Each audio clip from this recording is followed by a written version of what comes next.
Hey,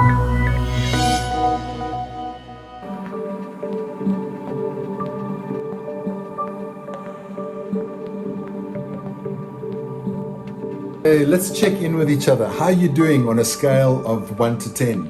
1 being I'm really not doing so well, and 10, I'm flying. What number would you give yourself today? Well, if you're a low number, that's okay. I respect you, I admire you, and it's okay to talk about it. It's okay to not be okay. And we are constantly trying to encourage people to share how they feel, their form score with others. Do you feel that the line between work and life is blurry? And maybe this is contributing to the way that you feel? It's a big question, especially when a lot of us are working from home. I've done a lot of research on this matter, and in the previous session I identified 2 areas of burnout. One is self-worth and the other is boundaries, and we've been covering self-worth, looking at that in the last particular session.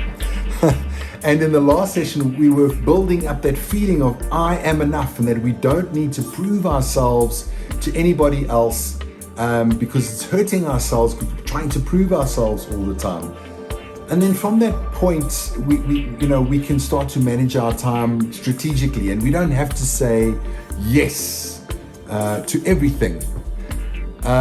Here's an interesting bit of research. There's a story about burnout, and there's a teacher at a particular school. It was the University of British Columbia that did this actual study, and they went into a school and they took saliva samples of young kids, of students, for over 400 school children, and they tested their cortisol levels, which is a stress chemical, and they found that in the classrooms with teachers where teachers experience burnout or high levels of emotional exhaustion, that the cortisol levels, not only in the teacher but of their students, was very high, which showed that those children were suffering from stress because of the teacher feeling burnt out and stressed. So we can see there's a stress contagion. And then they looked at the cortisol levels of other children with a calm teacher, and it wasn't as high as the children that were stressed. So obviously our ability to manage our stress affects others.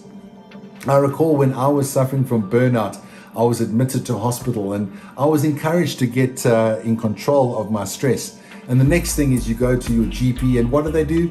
They prescribe you anti-anxiety medication and so on.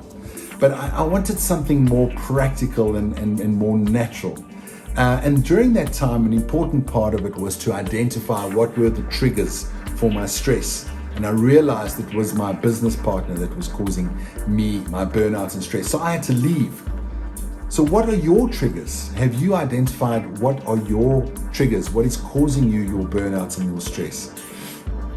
And the important thing about identifying our triggers is that it can help us, and it can alert us to our own mental health problems, and can help us just to be more aware.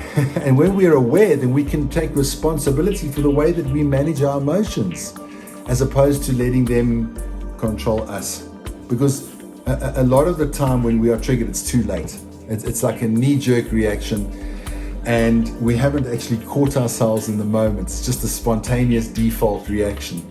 And we can explode. We can have that moment of just losing it.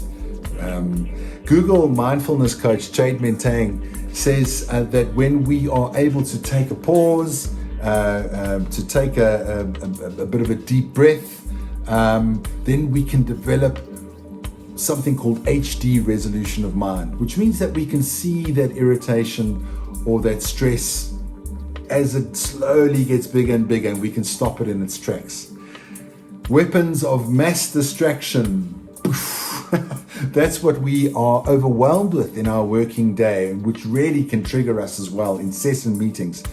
Gloria Mark from the University of California, and she's amazing. She says that we are interrupted every 11 minutes, and it takes us on average 25 minutes to get back to that original task.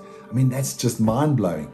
And that she says we spend 2 hours of a normal working day in an interrupted state. And 47% of these interruptions are internal. They're coming from us. because we're checking our phone 96 times a day. That's every 10 minutes. And emails, we're checking on average 110 times a day. It's too much. So many of these interruptions are causing and adding to those triggers and stress. And it's obvious that it's affecting our mind, because if we keep switching tasks, how can we be productive? And people that even drive and text, why do we drive and text? That's dangerous, but why do we do it? That's a question. Why do we text and drive when we know it's dangerous? FOMO, fear of missing out, people tell me. So remember Steve Jobs. Steve Jobs said that focus is about saying no. Well, I suppose I find that quite harsh. Maybe instead of saying no, we could say postpone. You never tell your boss no. Or we could say, I'd love to help you, but I'm just a little bit swamped right now. Can we postpone for later? And it's okay. It's okay to set boundaries with others. It's a healthy place to love them and ourselves at the same time, okay? It's okay for others to feel what they feel in response to your boundaries. You don't need to rescue them from their feelings. It's okay if they feel sad, disappointed, or angry at your boundaries. It's okay if you feel uncomfortable. It's okay if they feel uncomfortable. It's okay if you both feel uncomfortable. It's okay to just sit with that discomfort without trying to please and appease it away. We're talking about your mental health here. You don't owe anyone an explanation for your boundaries. And it's okay if they don't understand. It's okay if they don't understand everything that led to your decision to make those boundaries. It's okay. It's enough to simply say no, or that doesn't work for me. And people will respect you for it. There is a certain level of respect in trusting others to be okay experiencing their emotions. And you get to set the boundaries that really work for you, okay? And others will then naturally adjust to them. So here's the boundaries. Yeah. Start thinking about it. Start practicing more boundaries, because it's that lack of boundaries due to lack of self-worth that's causing us burnout. And if you're answering your phone late at night, they will keep calling you. And if you don't, they won't. We educate people how to treat us by maintaining our values and our boundaries. Remember Viktor Frankl, the Jewish psychologist, who said, between stimulus and response, there is a space. And in that space is my freedom to choose my response. And in that lies my growth and my happiness. It is such an important quote. Tattoo it on your body, memorize it, I don't know, whatever you do.